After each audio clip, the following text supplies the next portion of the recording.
Osoo gaangonni dhaltee gaangota zinnarii santu dhala. Osoo kan du'e galee Haaji Adam biyya daroraa Waaqoo guutuuf Taaddasa Birruu Abbishee Garbaa Aliyyii Cirrii eebbisaa addunyaa Acaaluu Hundeessaa fa'atu gala. Kaleen har'an tayu kan du'e boollaan bayu babarreessaa dabarsaa seenaan akka haasa'u jedhe Umaru Suleeman waa malee.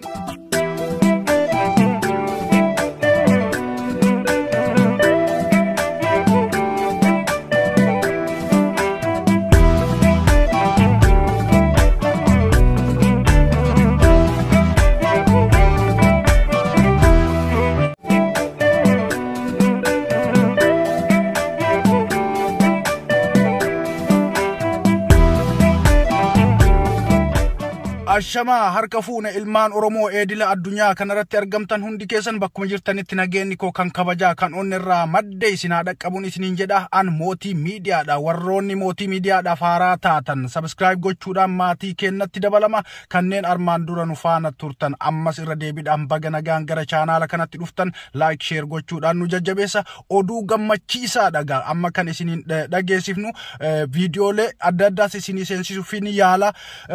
Dursaga baga gammaddan Oromootiya bahaadhiyatti kaabaa kibbatti biyyaaf biyya alaa kan jirtan baga gammaddan. Hayyoonni keessan kan isin jaraaf jecha lafeen keessan itti caccabe, kan isin jaraaf jecha dhiigni keessan dhangala'e, kan isin jaraaf jecha halkanii fi guyyaa hiriira bahuudhaan karaa cuftanii gara hundatti itti reebamaa tumamaa turtan mana hidhaatii nagaan gammachuudhaan bahanii jiran baga gammaddan. Kan jiru ni baha, kan hidhame ni baha, kan dararame guyyaa ni dabarti. Inni du'e garuu galuu hin danda'u. Deebi'ee bahee gammachuu isaa arguu hin dandeenyu kan akka Acaaluu Hundeessaa jechuudha. Amma gaa wanni dabre hunduu dabree jira. Eenyutu baasee hayyoota kenna warroota akka Jawaar Baqqala, Jawaar Muhammad, Baqqala Garbaa, Shamsaddiin Xaahaa irra hedduun, Baqqala Xaafaa irra hedduun hayyoota kenna warri siyaasaadhaan guyyaa san hidhame amma bayanii jiru. Kan hafanis ni baya abdii hin murannu. Garuu gaa amma wanni beekamuu qabu, wanni irratti dubbachuu qabnu akkamitti bayanii maaliif bayanii osoo hin taane hayyoonni kenna kan mana hidhaatiif bayan kun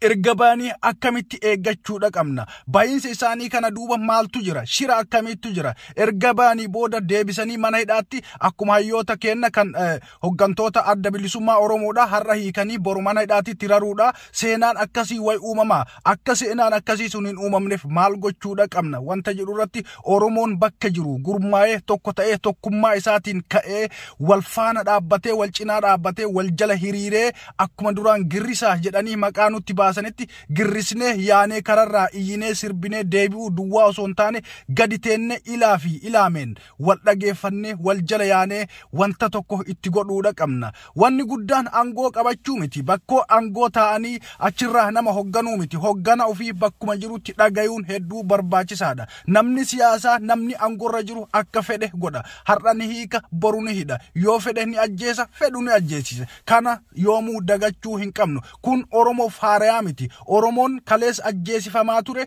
hidhamaa ture, biyyarraa ari'amaa ture, reebamaa ture, reebsifamaa ture. Har'as kanumatu jira. Ajjeefamaa jira, biyyarraa ari'amaa jira, hidhamaati jira, reebamaati jira, reebsifamaati jira. Kana hundaa bira dabranii dhala isaan dhoorgaati jiru. Shanyii isaanii gogsaati jiru. Ilma namaa ilmaan Oromoodhaa akka sangaaf qotileetti kolaasanii dhala isaan dhoorgutti jiru. Kun akka nutti hin deebineef Oromoon maal gochuu qaba? Oromoon tokkummaadhaan ka'ee bakka jiru bahaadhiyaa kaabaa kibbaan wal dhageeffatee wal jala yaa'ee ilmaan Oromoodhaa kan dararaan akka irra hin geenye sirnaan deemuun hedduu nu barbaachisa. Yaanee baanee iyyinee deebi'uu osoo hin taane tartiiba godhannee tartiiba san jala deemuudhaan ilmaan keenya akka hin dararamne gochuun hedduu barbaachisaadha. Oromoo diyaaspooraa fi Oromoo biyya alaa jiranii miti murteessaan yeroo ammaa girrisaa biyya keessa jiru. Ijoollee Oromoo qacalee biyya keessa jiran aayyaaf abbaan haadholiin abbooliin xixiqqoo fi gurguddoon shamaraa fi dhiirri bakka jirtanii kaatanii tokkummaa keessan gurmeessanii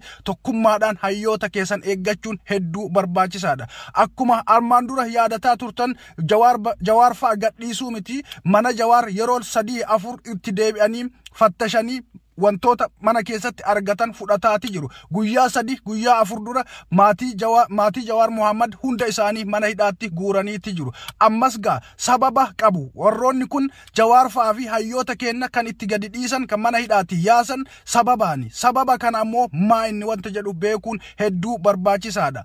Gaa wanta boru dhufuuf cinqamuu qabna.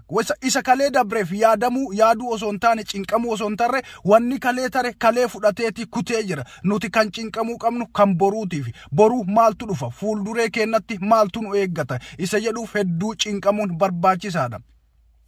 Hayyoota hedduu qabna, beektota hedduu qabna, garuu kan saba kana masakee galmaan gahu bakkaan gahutu dhabame. Hayyoonni kenna hundi keessan bakkuma jirtanitti kaatanii tokkummaadhaan wal dhageettanii wal jala yaatanii kun shanee deeggaruu, kun oppidiyoo deeggaruu, kun bilchiginnaa deeggaruu, kun kaan deeggaruu kutaa fi gandaan naannoon paartiidhaan wal hiruu dhiiftanii paartiin Oromoo hundi bakka tokkotti deebitanii ilmaan Oromoo darararraa baasuun dirqama Oromummaa keessanii bayuun yeroon isaa amma. Oromoon amantaa garagaraa qaba. Waaqeffataa, muslimaa fi kiristaana akkasumas amantaalee biroo qaba. Ummanni amantaa keessan akka feetanitti hordofachuu geggeeffachuu mirga qabdan. Garuu amantiidhaan wal hin hiirinaa, amantiidhaan wal hin qoqqoodinaa, tokko ta'aa wal jala deemaa, hayyoota keessan eeggadhaa. Yoo isin takka taatan diinni isin sodaata, isin kabaja. Nama humna qabu diinni sodaata. Yoo ati baay'ina qabna heddumina qabnaan addunyaa kanarratti hin hojjetu. Kan hojjetu maa inni yoo jettan humna qabaachuu duwwaadha, irree qabaachuu duwwaadha, afaan tokko ta'uu duwwaadha. Kanaaf Oromoon miliyoona 50 jennee halkanii guyyaa baanee welleedhaan walaloodhaan bifa garagaraatiin baanee kararratti baanee dhakaa kararra guuruu duwwaa osoo hin taane tokkummaa kenna qaamaan agarsiisuudha. Tokkummaa kenna lafarratti diriirsinee agarsiisuudha. Gaafasan diinni nu sodaachuu danda'a, gaafasan diinni nu kabajuu danda'a. Walumaa galatti amma tuffatamnee jirra. Tuffatamuun kenna hayyoota kenna ijoo sabaa, qaroo sabaa, warroota paartii gurguddaa hoogganan, warroota Oromoon jala hiriiree Oromoon isaantu nu bulcha, boru isaantu nu karaa nu garsiisa jedhee itti amane fuudhanii waggaa tokko oliif mana hidhaa keessatti dararanii gaafa ufii barbaadan. Gaafa Oromoon hiriira bahee hayyoota kenna gadi naadhiisa, hayyoonni kenna gadi furamuu qabu jedhee iyye osoo hin taane gaafa fedha isaanii gaafa dararanii dararaa barbaadan, wanta isaan irraan gayuu barbaadan, gaafa filmaanni dabretti fedhii isaatiin gadi dhiisan. Kanaaf Oromoon hamilee guddaa qabaachuu isin hin barbaachisu. Kan hiike isinii miti. Gaafa dhimma isaanii irraa geeffatan fuudhaniiti alatti gadi sii darban. Kanaaf maal gochuudha qabna? Hamileedhaan yaanee kararra baanee hiriira tumuu duwwaa osoo hin taane tokkummaadhaan kaanee hegeree kennaaf fuuldura kennaaf maal gochuudha qabna? Hayyoota kennaa fi Oromoo nama dhiigni isaa Oromoo ta'e hundumaa deebisanii mana hidhaatti akka hin deebifne iyyachuun